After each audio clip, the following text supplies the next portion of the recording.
정전을 종전으로 바꾸는 것을 반대하는 국가가 있습니다. 어디입니까? 그렇습니다. 일본이 종전을 반대하고 정전 체제 유지를 원합니다. 일본은 그럴 수 있습니다. 한국전을 통해서 우리가 그렇게 참혹하게 죽고 부서질 때 그들은 물건을 팔아서 재기했습니다. 남의 불황이 자신의 행복일 수가 있습니다. 그들은 그럴 수 있습니다. 그들의 국익에 부합하니까. 외교의 핵심은 국익 중심 아니겠습니까? 그들이 그런 태도를 취하는 것은 얼마든지 이해할 수 있습니다. 그러나 대한민국의 정치인이 종전을 위해서 노력하지 못할 망정 종전 협정을 정전의 종교를 반대한다는 게 말이 되겠습니까?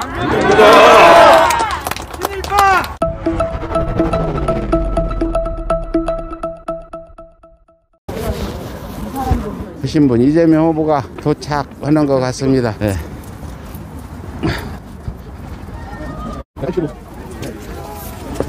예, 이재명 후보가 막 도착했습니다. 가지고 올라가. 네.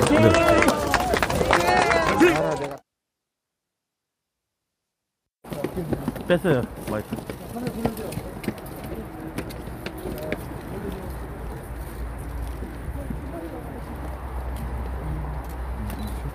지금부터 더불어민주당 가부동 경북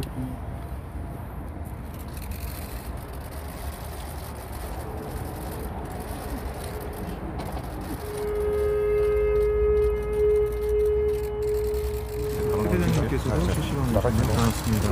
후보님 나가실 안보라고 하는 것은 어떤 것보다도 중요한 가치입니다. 그리고 이 안보는 국가 존재의 국가 존속의 가장 기본적 토대이기 때문에 정략이 개입하거나 정쟁의 대상이 되어서는 안 됩니다. 그렇죠? 그런데 안타깝게도 가끔씩은 안보가 정쟁의 대상이 되고 또 정치적 지지를 획득하기 위한 또는 정적을 공격하기 위한 수단으로 전락하기도 합니다. 그때가 가장 안보가 위협할 때입니다. 그렇죠?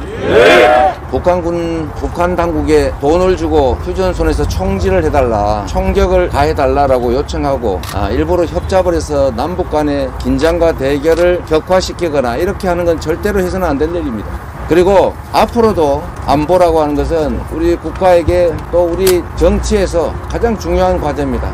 다시는 이름도 남기지 못하는 경찰, 학도, 호국단 이런 사람들 군번 없이 전쟁에 참여해서 이름 없이 사라져 가버린 그 많은 사람들의 희생이 다시는 반복돼서는 안 됩니다.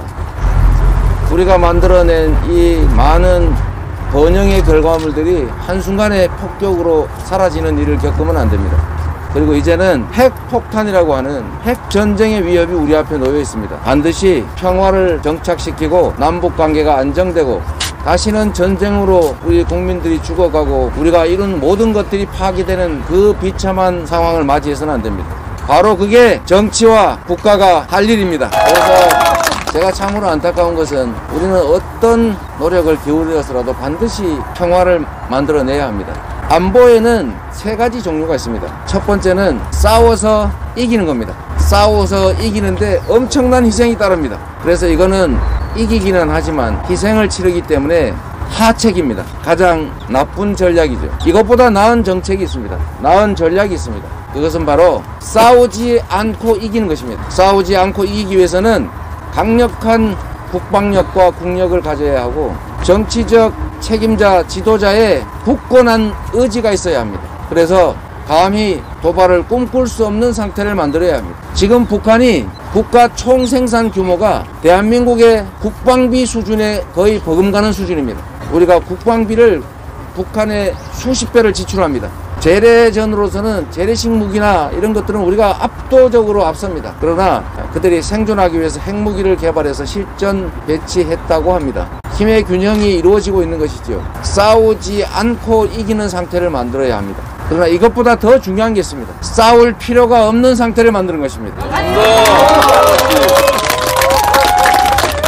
이게 가장 확실한 안보입니다.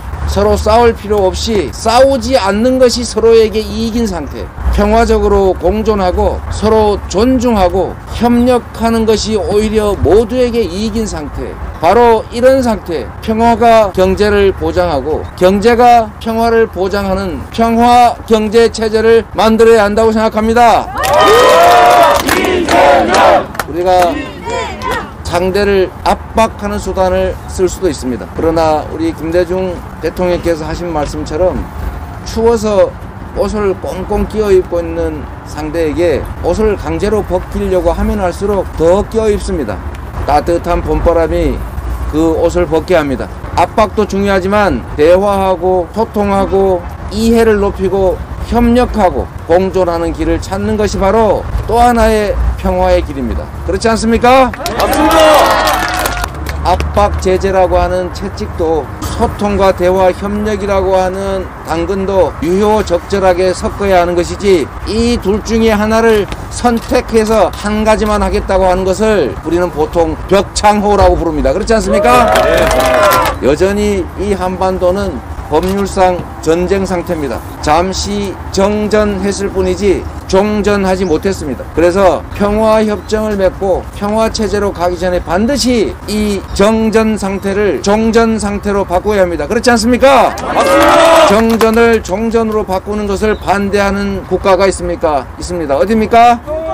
그렇습니다. 일본이 종전을 반대하고 정전체제 유지를 원합니다. 일본은 그럴 수 있습니다. 한국전을 통해서 우리가 그렇게 참혹하게 죽고 부서질 때 그들은 물건을 팔아서 재기했습니다. 남의 불황이 자신의 행복일 수가 있습니다. 그들은 그럴 수 있습니다. 그들의 국익에 부합하니까. 외교의 핵심은 국익 중심 아니겠습니까? 그렇기 때문에 그들이 그런 태도를 취하는 것은 얼마든지 이해할 수 있습니다. 그러나 대한민국의 정치인이 종전을 위해서 노력하지 못할 망정 종전 협정을, 정전의 종교를 반대한다는 게 말이 되겠습니까? 친일파 해도 좋습니다. 그러나 그 친일의 결과가 대한민국의 안보를 위협하고 대한민국의 국익을 해친다면 그거는 친일을 넘어서 반역행위입니다, 여러분. 정치를 자신의 사적 이익을 도모하기 위해서 해서는 안 됩니다. 그러려면 사업을 하세요. 조직폭력배를 하세요. 정치는 국민의 권한을 위임받아서 국민이 원하는 일을 국민을 위해서 대신하는 것입니다. 오로지 국가의 이익과 국민의 삶, 민생이 정치의 최종 목표입니다. 그렇지 않습니까?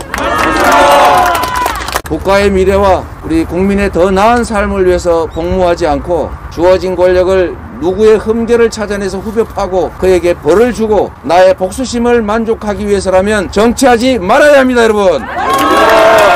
국가의 안보를 튼튼하게 하고 구성원 간의 삶의 행동 지침을 공정하게 유지하고 국민의 더 나은 삶, 즉 민생을 챙기고 경제를 살리는 일이 바로 정치의 목표여야 합니다. 그리고 이 어려운 상황을 우리가 극복하기 위해서는 반드시 리더가 유능하고 책임감이 있고 용기가 있어야 합니다. 그렇지 않습니까? 무능한 건 자랑이 아닐 뿐만 아니라 죄악입니다. 무지는 그냥 못난 것이 아니라 국가 지도자로서는 범죄입니다. 무능과 무지가 용서될 수 없는 이유입니다. 우리의 삶과 대한민국의 운명이 달려있기 때문입니다. 대통령은 유능해야 합니다. 유능한 대통령 후보가 누구입니까, 여러분? 대구 경북이 낳은 평가는 갈리지만 매우 눈에 띄는 정치인이 있었습니다. 누굽니까? 박정희입니다. 모든 정치인은 공과가 병존합니다. 전두환도 공과가 병존합니다. 그러나 전체적으로 보면 전두환 삼저호황을 잘 활용해서 경제가 망가지지 않도록 경제가 제대로 움직일 수 있도록 한 것은 성과인 게 맞습니다. 그러나 국민이 맡긴 총칼로 국민의 생명을 해친 행위는 어떤 이유로도 용서될 수 없는, 결코 다시는 반복돼서는 안 될 중대 범죄입니다. 그렇지 않습니까? 그래서 그는 결코 존경받을 수 없습니다. 이승만 전 대통령에 대한 평가도 엇갈립니다. 저는 많은 평가들이 있지만 6.25 전쟁 당시에 자기만 먼저 기차 타고 대구까지 도망을 갔다가 너무 멀리 왔다 싶어서 대전으로 되돌아와서는 서울에다 대고 방송을 했습니다. 국민 여러분, 제가 서울을 사수하고 있습니다. 여러분도 정부를 믿으십시오. 내일 점심이면 평양에서 점심을 먹고 내일 저녁이면은 압록강에서 저녁을 먹을 겁니다. 안심하십시오. 그러고 도망갔어요. 한강 철교를 폭파해버렸습니다. 그걸 믿고 서울 시민들은 피난을 못 가서 결국은 인민군 치하에 들어갔고, 인민군이 총 들고 협조하라고 하는데 안 할 도리가 있습니까? 참호 파라면 파고 노역하라면 하고 이거 시키면 이거 하고 저거 시키면 저거 했는데, 그걸 다시 서울을 수복한 다음에 부역했다고 전부 총살했어요. 이게 국가 지도자가 할 짓입니까? 아닙니다. 역시 용서할 수 없는 행위입니다. 그러나 이분이 딱 한 게 제가 볼 때 칭찬받을 만한 일이 있어요. 바로 농지 개혁을 한 겁니다. 농지 개혁을 통해서 그때 당시 우리 대한민국이 가지고 있는 가장 유력한, 가장 큰 생산 수단인 논밭을 진짜 농사를 짓는 사람들이 가지도록 만들었고, 경자 유전의 원칙이라는 걸 헌법에 썼습니다. 그래서 그 후에 대한민국 경제가 정말로 급속하게 성장했습니다. 우리가 지금처럼 양극화가 심하고 경제가 침체될 때 우리가 배워야 될 역사적 경험입니다. 그 점에서는 인정할 만한 부분도 조금은 있습니다. 제가 이런 말씀을 드린 이유는 그렇습니다. 국가 지도자라고 불리는 대통령의 존재는 국가의 운명을 좌우합니다. 흥망을 좌우합니다. 똑같은 조선에서 세종은 영토를 넓히고 국민들을 글자를 읽을 수 있게 해주었고 태평성대를 만들었습니다. 그런데 똑같은 조선에서 선조는 전쟁을 겪었습니다. 외교를 잘못해가지고 한쪽에 편들어 올인하다가 전쟁을 겪어서 수백만이 죽었습니다. 바로 국가 지도자의 판단 하나가, 철학과 가치, 비전이 그 나라의 운명을 결정했던 겁니다. 그래서 다시 말씀드리지만 대통령 후보는 유능해야 합니다. 국가 지도자가 무능하면 그냥 지탄받을 일이 아니라 용서할 수 없는 중대 범죄인 것입니다. 죄악입니다. 유능한 대통령, 민생을 챙길 제대로 실력을 갖춘 정치인, 과거가 아니라 미래로 갈 정치인, 보복이 아니라 희망을 만들 정치인, 누구라고 생각되십니까, 여러분? 안보를 튼튼히 하고 공정한 질서를 유지하고 국민의 민생을 챙기고 경제를 살려나가겠습니다.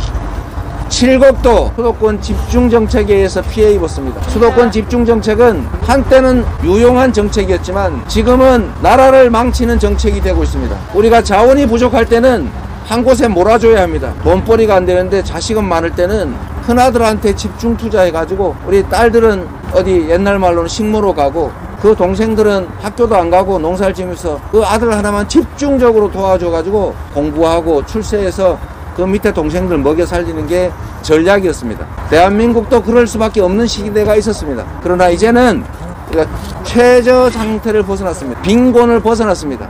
이제는 양을 늘리는 데 집중할 것이 아니라 그 구성원이 행복하게 사는 길을 찾아야 합니다. 그렇지 않습니까?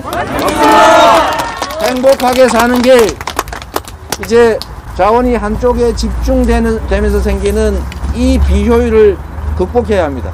지방은 인구가 줄어서 소멸해가고 서울, 경기, 인천, 수도권은 인구가 늘어서 기반시설이 감당을 못해가지고 미어터지고 있습니다. 경기도는 1년에 인구가 18만 명이 늘어납니다. 한 해. 학교가 없습니다. 도로가 부족합니다. 엉망진창입니다.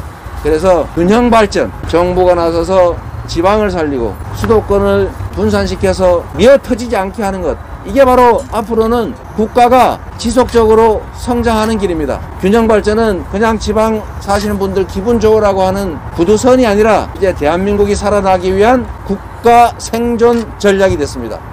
자, 균형발전, 우리 칠곡이 살아날 수 있게 할 사람이 누구겠습니까? 이재명! 여러분을 믿습니다. 칠곡을 여러분께 맡깁니다. 여기 함께 계신 우리 칠곡 국민들께서 대구 경북을 디비는데 큰 역할 해주십시오. 여러분을 믿겠습니다. 고맙습니다.